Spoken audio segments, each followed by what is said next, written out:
Allez, bonjour à tous. Je vais vous présenter donc la plateforme LMS qu'on a mis en place avec Madame Nero pour pouvoir encadrer donc votre travail pendant toute cette année. Alors, pour se connecter à cette plateforme, c'est une plateforme qui est entièrement fermée, c'est-à-dire que tout utilisateur qui n'a pas de compte ne peut pas y accéder.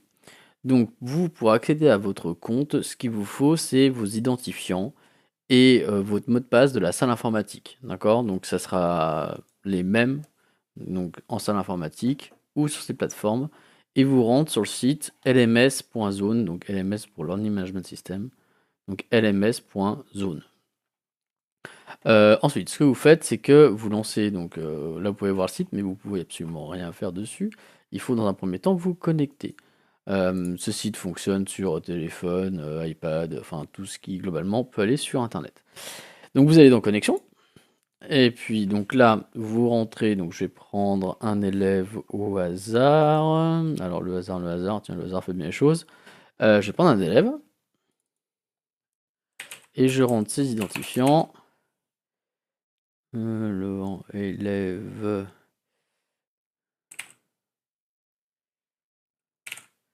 Ok. Et le mot de passe.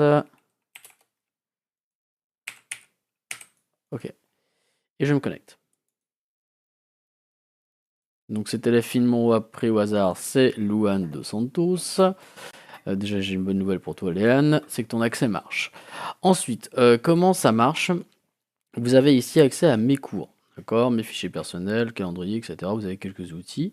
Mais ce qui va nous intéresser surtout ici, c'est mes cours. Donc, tu cliques sur mes cours, et à ce moment-là, ce que tu vois, c'est les cours auxquels tu as accès pour l'instant. Je vais vous en faire une description très sommaire et vous expliquer un peu dans quel esprit on va fonctionner cette année. Vous vous retrouvez ici dans tout ce qui est marqué 4.3. Donc 4.3, c'est pour la transition 4e, 3e. Les cours qui étaient sur YouTube pendant les vacances, ainsi que les fichiers qui sont joints. C'est-à-dire que par exemple, si je prends calcul numérique 4.3, donc je clique dessus, ici va s'afficher toutes les vidéos qui sont relatives aux fractions, aux puissances, etc., ainsi que la vidéo de test. Et si vous faites section dépliée, d'accord, en plus, vous aurez accès donc au fichier directement en lien. Donc vous cliquez ici, ça télécharge directement le PDF qui est en lien avec ce cours-là. Donc ça, vous l'avez pour toutes les révisions de la 4e à la 3e. Donc toutes les sections qui sont donc avec du 4.3, c'est la même chose pour géométrie plane, calcul littéral. Ensuite, une section un peu spécifique sont la section où il y aura tous les brevets blancs qu'on fera, les corrections des brevets blancs ou simplement les brevets aussi qu'on peut donner en cours, et qui est la section brevet des collèges. Ces sections-là, pour l'instant, il n'y en a qu'un seul, puisqu'on en a fait uniquement un dans la, dans la, dans cet été, plutôt, excusez-moi. Mais cette section va se nourrir petit à petit, on va en rajouter. Donc là, ici, vous trouvez la partie 1 et la partie 2 de la correction. Et si vous dépliez, vous trouvez carrément le sujet donc de ce brevet, excusez-moi. Ensuite, vous voyez ici, cette section va se répéter énormément, elle va être quasiment dans tous les cours, c'est la section questions-réponses. Si vous dépliez ici, vous obtenez un forum. Dans ce forum, les élèves vont pouvoir, en ajoutant ici une discussion, poser une question à leur professeur, donc soit moi, soit Madame Nero, et puis indifféremment, l'un de nous répondra. Ce forum est visible par tous, donc si vous avez une question, d'abord regardez dans le forum si un de vos collègues n'a pas déjà posé la question et vous posez votre question. Essayez d'être le plus précis possible quand vous posez votre question, surtout dans cette section-là. Pourquoi? Parce qu'on va avoir plein de sujets. Donc dans l'intitulé de la question, dans le sujet de la question, vous mettez bien sujet métropole 2018, exercice 4, et ensuite vous posez votre question, histoire qu'on ne cherche pas pendant longtemps à quel sujet vous faites référence, puis même pour les autres, ce sera beaucoup plus lisible. Donc voilà, essayez d'être, voilà, de bien localiser votre problème pour pas nous faire perdre du temps et pas vous faire perdre du temps à ceux qui vous lisent aussi. Ensuite, on va passer à une section de cours classiques. Donc je retourne dans mes cours. Et on va aller dans le calcul littéral 3e, qui est le premier chapitre qu'on va aborder cette année. Et je fais afficher le cours. Donc, on a déjà un test préparatoire. Vous faites déplier, toujours pareil pour voir le contenu d'une section, il faut la déplier. Vous faites section dépliée comme ça, elles sont toutes dépliées. Et vous avez un test sous forme de QCM, donc vous cliquez ici, puis vous allez commencer votre QCM à répondre aux questions, etc. Avec donc QCM qui est corrigé en même temps, qui permet d'évaluer vos compétences sur le calcul littéral. Ce test-là est niveau 4e.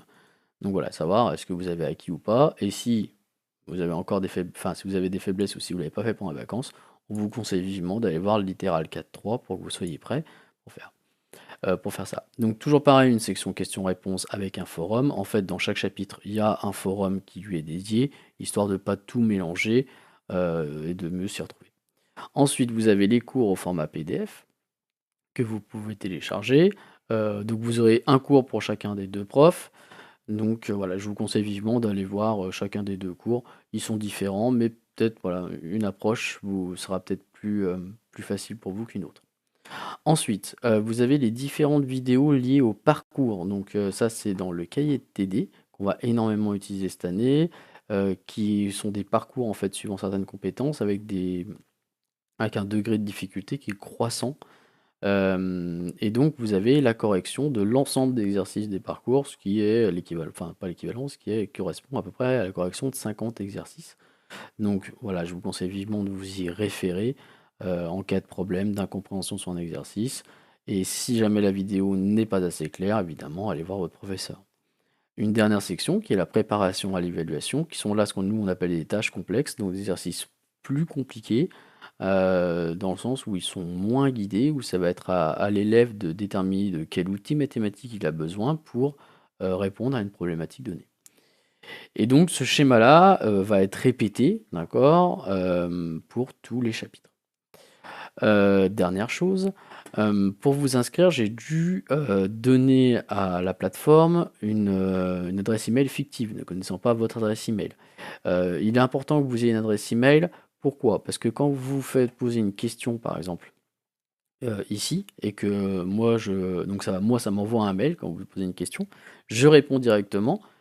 Pour que vous soyez averti que j'ai formulé une réponse, il faut que la plateforme puisse vous renvoyer un mail vers une adresse mail qui, elle, est valide. Donc vous avez donc deux choses à faire déjà.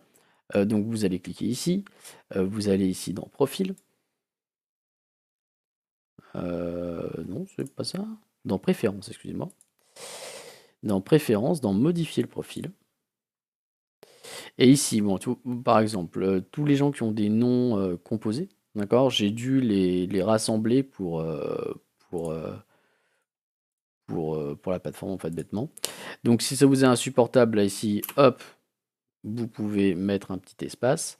Ici, me remplacer donc cette adresse-là, tout le monde a nom de famille @lms.zone, par une adresse mail valide, soit la vôtre, soit celle de vos parents, mais voilà, quelque chose auquel, enfin, une adresse mail qui n'est pas envahie par des spams, simplement où on peut vous envoyer des mails dessus. Et puis finalement d'enregistrer le profil.